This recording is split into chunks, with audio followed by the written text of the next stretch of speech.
सभी भक्तों को साधुवाद। हमारे जूना अखाड़ा के मान्य सम्मान्य कल्प वृक्ष गिरि जी महाराज जी, सुशील गिरि जी महाराज जी को भाव सहित श्रद्धांजलि अर्पण करती हूँ, उन्हें प्रणाम करती हूँ और समक्ष साधुवाद को प्रणाम करती हूँ।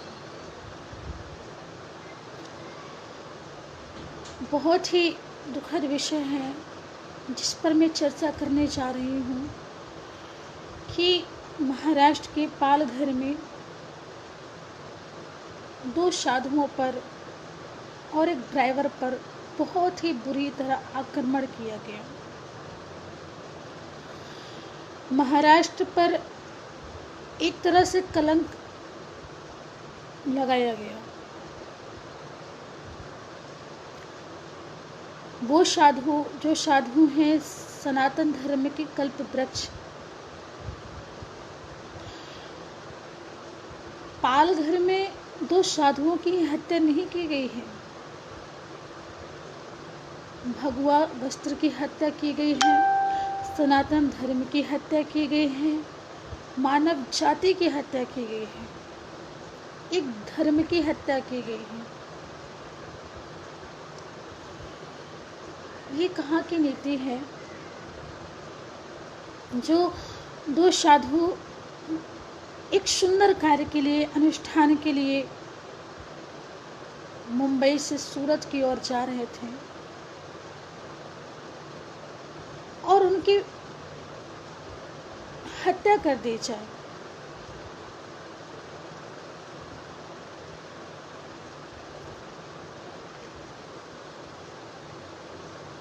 एक तरफ मैंने सुना है एक तरह से कि न्यूज़ के माध्यम से मैंने सुना और आप सभी ने देखा है वीडियो को और सुना है कि लोगों ने कलंकित किया, लोगों ने ब्लेम किया उन संतों पर, उन साधुओं पर कि बच्चे चोरी के लिए आए हुए। लेकिन आप ये तो सोचिए, जो साधु सनातन धर्म की रक्षा करते हैं, हम मानव जाति की रक्षा करते हैं, जो साधु यहाँ तक कि अपने माता पिता, स्वयं अपने पुत्र को, अपने संतान को त्याग करके भगवा धारण करते हैं, सबका त्याग करके, वो साधु भला बच्चों की चोरी क्यों करेंगे? और यदि भ्रम ही था तो ये कार्य था कानून का, एक न्यायालय को हम सौंपते और जो न्यायालय है जो डिसीजन लेता वो सही होता। ये अधिकार हमारा नहीं है कि हम उनकी हत्या कर दें, उनको मार दे, एक बुरी तरह आक्रमण करे। लेकिन एक बहुत दुख का विषय है कि मैंने वीडियो देखा और मुझे बहुत कष्ट हुआ कि 70 साल के जो साधु जी थे, 40 वर्ष के साधु सुशील गिरि जी थे, उन्होंने जीवन की भीख मांगी। बहुत ही हाथ जोड़ करके वो भीख मांग रहे थे कानून से, पुलिस से। लेकिन वो कितने निर्दयी थे कि उन्होंने कैसे उन्हें दया नहीं आई और किस तरह उन्होंने भेड़ियों के हाथों उन साधुओं को छोड़ दिया। जिस कानून के पास, जिस पुलिस के पास हम जाते हैं, किसी भी चीज़ का आश्वासन लेकर के, आज यदि वही कानून, वही पुलिस यदि भेड़ियों के हाथों हमें छोड़ दे तो हम किसकी शरण में जाएंगे? किसका आसरा लेंगे हम?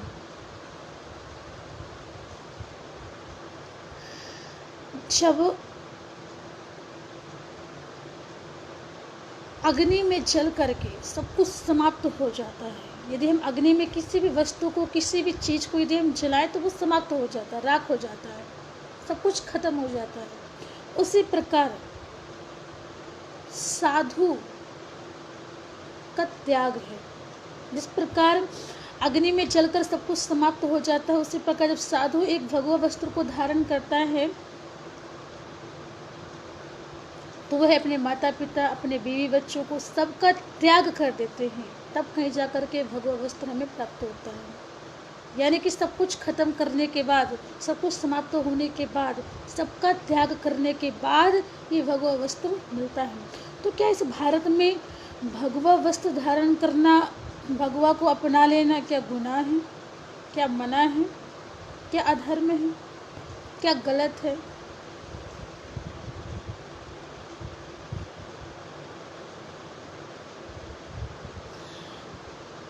यदि हम सोचें कि हमारे देश में, पूरे विश्व में, मैं एग्जाम्पल दे रही हूँ फॉर एग्जाम्पल, कि हमारे देश में, हमारे विश्व में कोरोना महामारी बड़े ही वेग से, बड़े ही तीव्र गति से बढ़ रहा है, तो ये कहीं ना कहीं कर्मों का प्रताप है।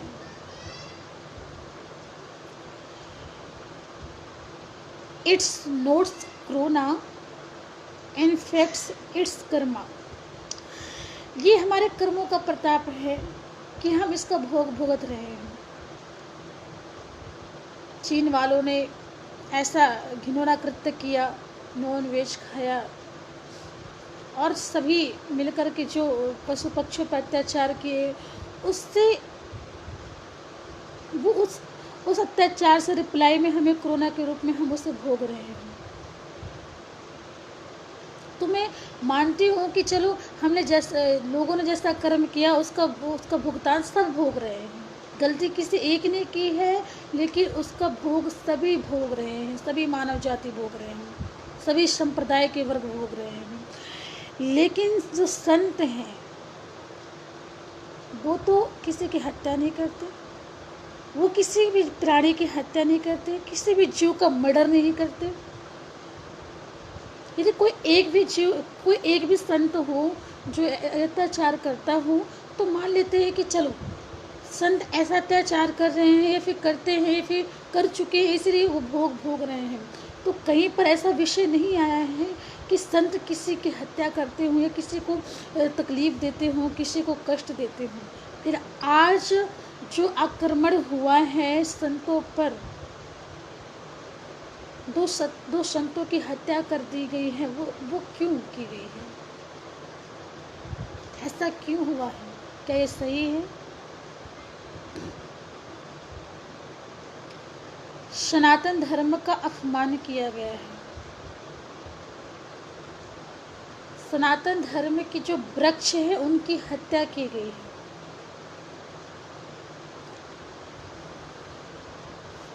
हम मानव जाति की हत्या कर दी गई है। हम क्या सोच रहे हैं? केवल 2 साधु की हत्या की गई है, पूरे मानव जाति की हत्या की गई है।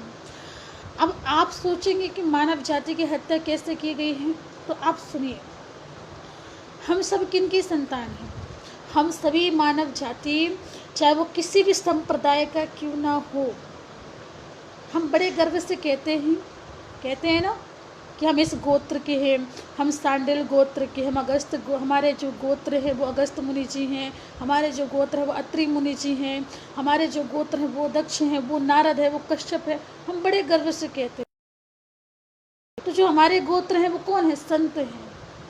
संतों से ही मानव की उत्पत्ति हुई है, संतों से ही, साधुओं से ही सनातन की उत्पत्ति हुई है। हम संतों से ही हम मानव की उत्पत्ति हुई है। आज उन गोत्रों की हत्या कर दी गई है, मर्डर कर दिया गया है, मार दिया गया है। इतनी कठोरता से ऐसा कृत्य करते हुए उन्हें मारा गया है कि शायद ऐसा कृत्य, ऐसा दुष्व्यवहार तो एक दुश्मन के साथ भी कोई नहीं करता है। भला उन संतों की गलती क्या थी? यदि मुझे नहीं पता, शायद किसी को भी ना पता हो, कारण जो भी रहा हो, लेकिन एक तरफ लॉकडाउन, और लॉकडाउन के रहते 300, 200, 150 लोगों की उपस्थित कैसे हो गई, बड़े आश्चर्य की बात है। पूरी तैयारी के साथ 2 साधुओं पर आक्रमण। मैंने न्यूज के माध्यम से भी सुना कि 14 तारीख को भी हमला किया गया था और 16 अप्रैल को उनकी हत्या कर दी गई, उनको मार दिया गया।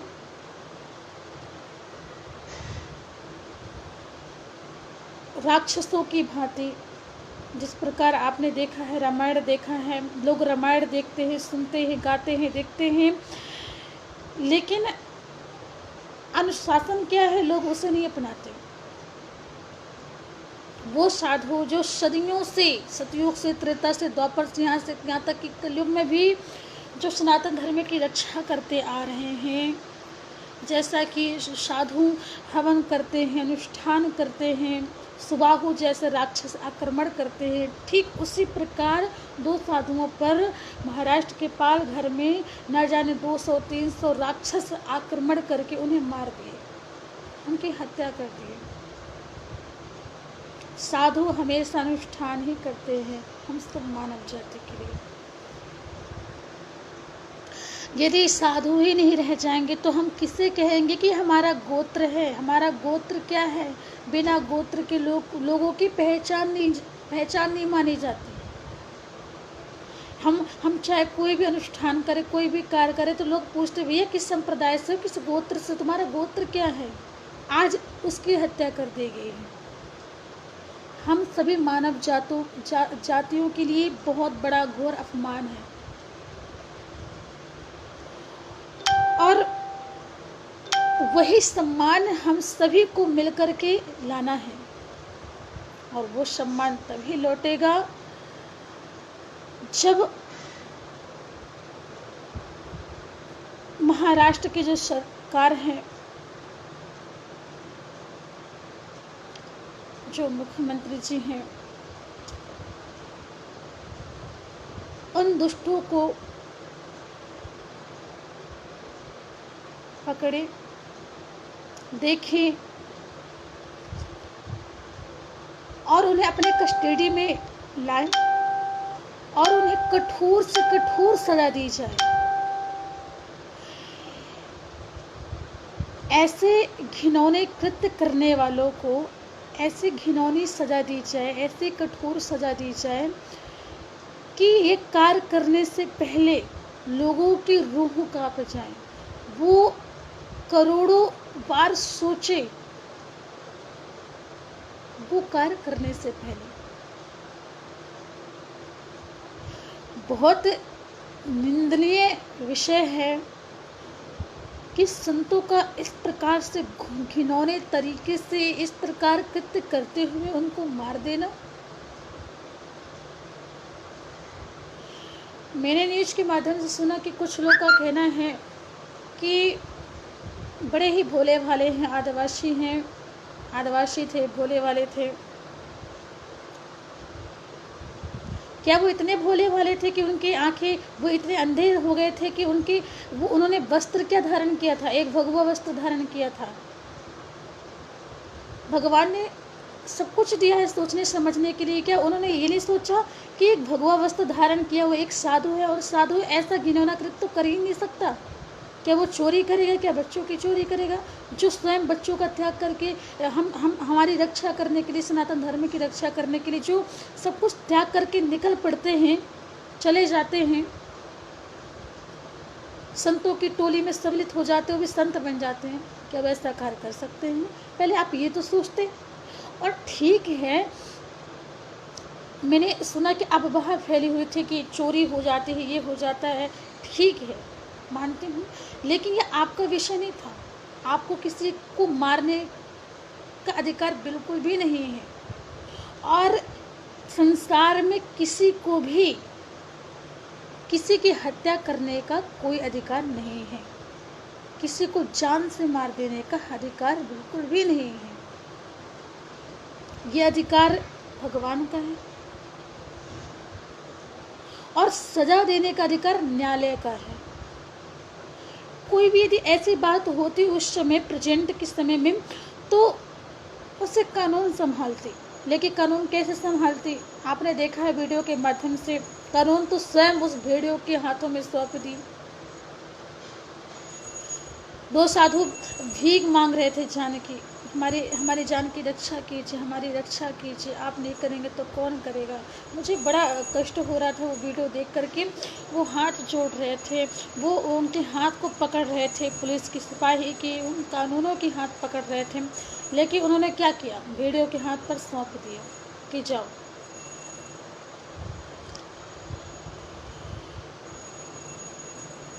लेकिन जो अत्याचार हुआ, ये जो दुष्ट व्यवहार हुआ है, जो कृत्य हुआ, ये बिल्कुल भी सही नहीं है।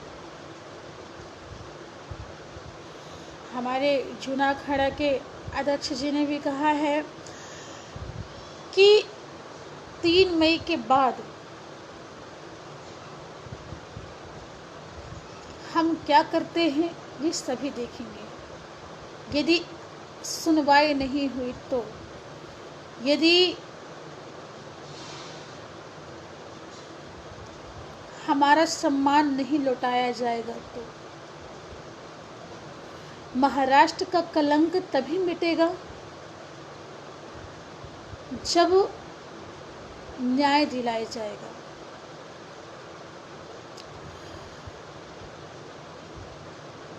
और तभी जो महापुरुष हैं, जो साधु हैं, जिनकी हत्या कर दी गई है, उनकी आत्मा को तभी तृप्ति मिलेगी, तभी शांति मिलेगी, तभी हमारे सनातन धर्म का गौरव बढ़ेगा और सम्मान लौटेगा जब न्याय दिलाया जाएगा।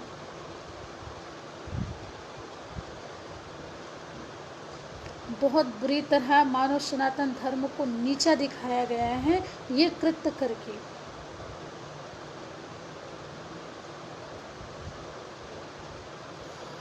और न्याय दिलाने के लिए साधु समाज की, हम सब मानव जाति की एकाग्रता होनी बहुत जरूरी है। जब तक हमारी एकाग्रता नहीं होगी तब तक न्याय नहीं मिलेगा। मैं एक छोटी सी बात बतलाना चाहूँगी आपको।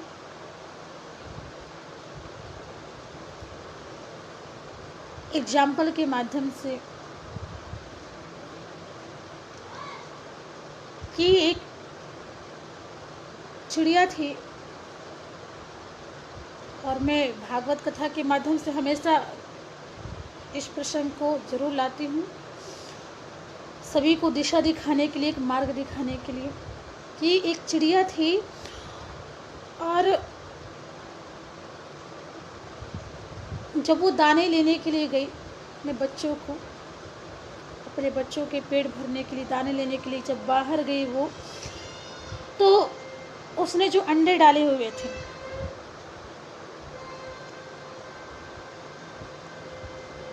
वो अंडे गिरे वायु के वेग से, और उन अंडों को समुद्र ने ले लिया। चिड़िया आई, देखा अंडे नज़र नहीं आ रहे, अंडे कहाँ हैं? तो लोगों ने कहा तुम्हारे जो अंडे हैं वो समुद्र में हैं और समुद्र ने ले लिया है, अब समुद्र से तुम उन अंडों को मांगो, समुद्र से अंडे को तुम मांग लो। तो चिड़िया ने कहा कि समुद्र, मुझे पता है कि तूने मेरे अंडे लिए हैं और चल तू अंडे को दे दे। लेकिन समुद्र आने का नाम नहीं लेता, बाहर आना नहीं चाहता, वो अंडे देना नहीं चाहता। तो चिड़िया को क्रोध आया कि मुझे पता है तूने ही मेरे अंडे को रखा है और अंडे को दे दे वरना मैं तुझे खाली कर दूंगी। समुद्र बड़ा अहंकार में कि मैं इतना विशाल, मुझे कोई खाली करने में समर्थ होना चाहिए। लेकिन चिड़िया ने जब देखा कि अंडे को दे ही नहीं रहा है तो समुद्र के साथ चिड़िया ने क्या किया? चिड़िया ने चोंच के माध्यम से समुद्र को खाली करने का प्रयास करने लगी। कौवा आया, कौवा ने कहा चिड़िया तुम क्या कर रही हो? तो चिड़िया ने कहा मैं समुद्र को खाली करने का प्रयास कर रही हूँ क्योंकि मेरे अंडे को नहीं दे रहा है।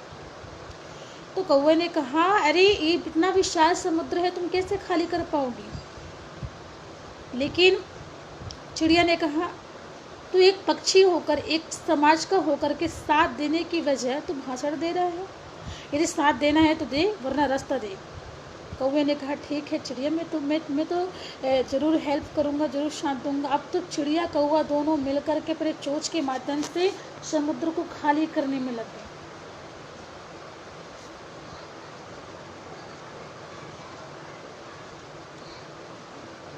कुछ समय बाद सारे पक्षी एकत्रित हो गए और समुद्र को खाली करने में लगे। गरुड़ आया, गरुड़ ने कहा अरे क्या कर रहे हो पक्षीराज? तो उन्होंने कहा क्या करे गरुड़ महाराज, देखो इस चिड़िया का जो अंडा है समुद्र ने ले लिया है और देने का नाम नहीं लेता, इसलिए हम समुद्र को खाली करने में लगे हैं ताकि चिड़िया का जो अंडा है उसे मिल जाए, बड़े सम्मान से अंडा मिल जाए। तो इसके अंडे को हम लेने के लिए समुद्र को खाली करने में लगे हुए हैं। तो गरुड़ ने कहा अरे इतना विशाल समुद्र है, भला हमारे में इतना समर्थ कहाँ?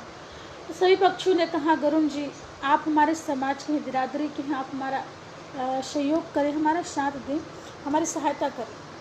तो गरुड़ जी भी पक्षियों के साथ मिलकर के समुद्र को खाली करने में लग गए। अब 3 दिन हो गए। लक्ष्मी जी ने कहा जो हमारा ड्राइवर है वो कहाँ गया? विष्णु जी आए ढूंढते हुए, गरुड़ को ढूंढते हुए देखा तो गरुड़ समुद्र को खाली करने में लगे हुए। भगवान ने कहा ये क्या कर रहे हो? कहा कि चिड़िया का जो अंडा है, चिड़िया के अंडे को समुद्र ने ले लिया है और देने का नाम नहीं लेता, इसलिए हम खाली करने में लगे हैं। भगवान ने कहा ये तुमसे नहीं हो पाएगा। तो सभी ने कहा आप ही कर दो प्रभु। भगवान ने कहा ये मेरे भक्तों की बात है, मेरे भक्त की सहायता की बात है, तो मैं भक्तों की सहायता जरूर करूँगा। तो भगवान ने चक्र सुदर्शन निकाला और जैसे आदेश दिया चक्र सुदर्शन को समुद्र को खाली कर दो, समुद्र प्रकट हो गया और हाथ जोड़ा, माफी मांगा और अंडे को मान सम्मान सहित दे दिया। तो कहने का भाव मेरा कि एक चिड़िया को खाली करने में समर्थ रखती है यदि समाज की एकाग्रता हो तो। ठीक उसी प्रकार जिस प्रकार इतने घिनौने तरीकों से, इतने घिनौने कृत्य करते हुए 2 संतों की हत्या कर दी गई है, तो